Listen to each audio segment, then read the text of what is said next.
911 emergency. Yes, I'm in the middle of the field. It's like we're just pushing guys over. Right here going towards Javelin on both sides. My truck ran out of gas. There's one car here. Got chasing to the woods. Please hurry. Okay, now run that by me. I'm not talking to him. I actually ran into him. Ah, you ran into him. Okay. Got the first guy. Do you need an ambulance? Yeah. No, I need the cops.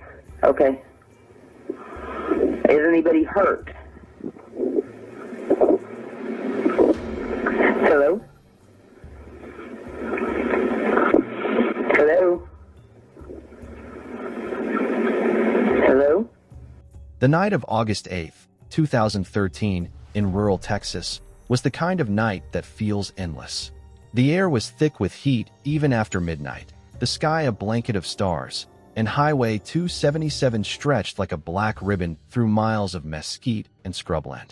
Nothing moved except the occasional semi-truck, and the silence between those trucks was deep and absolute. It was on this lonely highway that a 26-year-old father named Brandon Lawson found himself in trouble. His pickup truck, a Ford F-150, had run out of gas. He was stranded.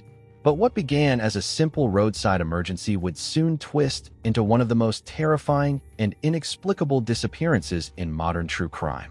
A case built not on physical evidence, but on a 38-second 911 call that still divides investigators, haunts his family, and leaves the listener with cold, unanswered questions. Brandon Mason Lawson was no stranger to hard work. He lived in San Angelo, Texas, with his longtime girlfriend LaDessa Lofton and their 3 young children. He worked long shifts as an oilfield mechanic, a job that demanded grit. That evening, August 8th, had been normal, maybe a little tense. Brandon and LaDessa had a minor argument, the kind couples have every day. He decided to cool off and drive to his father's house in Crowley, about 2 hours away. At around 11:53 p.m., he backed out of the driveway. LaDessa didn't know it would be the last time she'd see him alive. Just before 12:40 a.m., LaDessa's phone rang. It was Brandon.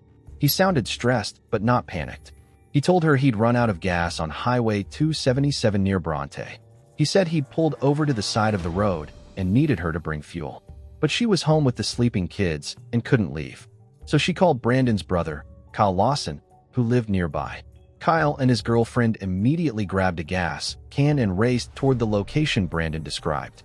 But when they arrived around 12:50 a.m., they found Brandon's truck parked haphazardly on the shoulder, the hazard lights still blinking. But the driver's seat was empty. No Brandon. Kyle called his brother's phone. It rang and rang. No answer. Then, at 12:58 a.m., Brandon's phone dialed 911.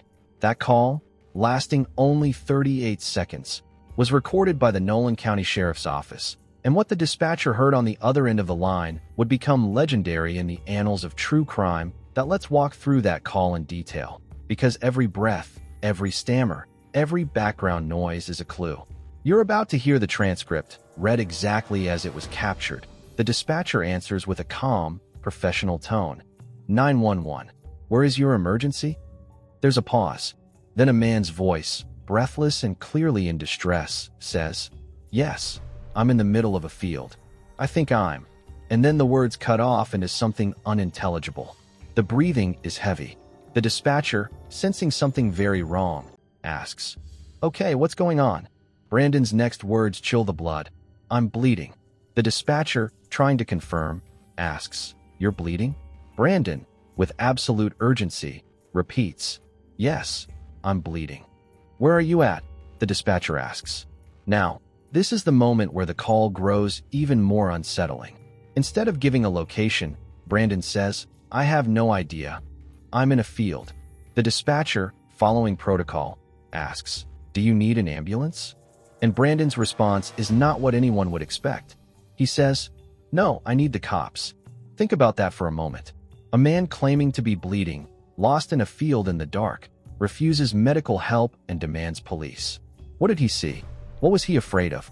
Then, just before the call ends, there's a scuffle, a muffled sound, and what many believe are the words, I totally ran into them. Others hear, I ran into the woods. But a large number of investigators and audio experts who have cleaned up the recording are convinced he says, I totally. ran into them. Then, barely a whisper, almost swallowed by static, "Help me." And the line goes dead. When Kyle heard about the 911 call, panic truly set in. He continued searching the area, honking the horn, shouting Brandon's name. Nothing but the sound of crickets and the Texas wind. A few hours later, at dawn, a massive search operation was launched. Law enforcement combed the rough terrain, dense mesquite thickets, rattlesnake-infested brush, the kind of land where the heat bakes the ground and distances are deceiving. They brought dogs, helicopters, and drones. They found nothing. No blood drops on the highway, no drag marks, no clothing. It was as if Brandon Lawson had been erased from that field. His truck sat there as a silent witness. The engine wasn't running. The keys were missing. His wallet, phone? Gone. There was no sign of a struggle, no evidence of a collision. If he'd walked away, why didn't the dogs pick up a scent beyond the roadway? If he'd been attacked, why was there not a single drop of blood? The lack of answers gave birth to a forest of dark theories. Theory 1, the drug cartel encounter. That stretch of West Texas is known for its isolation, and law enforcement has long acknowledged that it's a corridor for drug and human trafficking. Some investigators believe that when Brandon left his truck to walk for help, he stumbled upon a drug drop in progress. The people he ran into were cartel operatives who saw him as a witness. He was taken away and silenced. This would explain why he asked for police instead of paramedics. He saw armed men, not a medical threat. Theory 2, the psychotic break. Brandon's toxicology report could never be taken because his body was missing for years. His girlfriend Ledessa maintained that he had been clean, but some family members admitted he had struggled with substance use in the past. The isolation, heat, and possible withdrawal could have induced a paranoid state. In this theory, the bleeding was a delusion, and he ran deep into the brush, eventually succumbing to the elements. But the dogs never found a scent trail longer than a few yards from the road. Theory 3, the smiley face connection. In the years following Brandon's disappearance, a disturbing pattern emerged across the United States. Scores of young men, often college-aged, were found drowned in rivers and lakes, their deaths ruled accidental. But a small group of retired detectives noticed a recurring symbol, a smiley face graffiti near the recovery sites. They proposed a network of killers targeting these men. Brandon didn't drown, but the mysterious vanishing of a healthy young male near a highway echoed the same sinister undertone. Was it related? No direct evidence, but the timing and geography raised eyebrows in the true crime community. Theory 4, the one that lives on the internet's darkest corners. Something supernatural or a glitch in reality. People point to the fact that his call said, "I'm in a field," yet no field was immediately adjacent to the spot where his truck was found that could easily hide a man. Some say he slipped into a paranormal window, a theory born from frustration at the total lack of logic. But even skeptics had to admit, the ordinary rules of crime scenes just didn't apply here. For 9 long years, Brandon Lawson's family lived in agonizing limbo. His children grew up without a father. Ledessa never gave up hope, pushing authorities to keep the case open, organizing searches, and speaking to anyone who would listen. Then, in February 2022, a stunning development broke the silence that a cleanup crew was clearing a privately owned stretch of land near Bronte, less than half a mile from where Brandon's truck had been found. The property had been searched before, but the terrain was so thick that it could swallow a building. Amidst the brush, they uncovered scattered human remains. The clothing fragments matched what Brandon had worn that night, a yellow and blue shirt, shorts. Dental records and DNA later confirmed it was Brandon Lawson. He had been lying there, hidden in plain sight, all along. The official cause of death?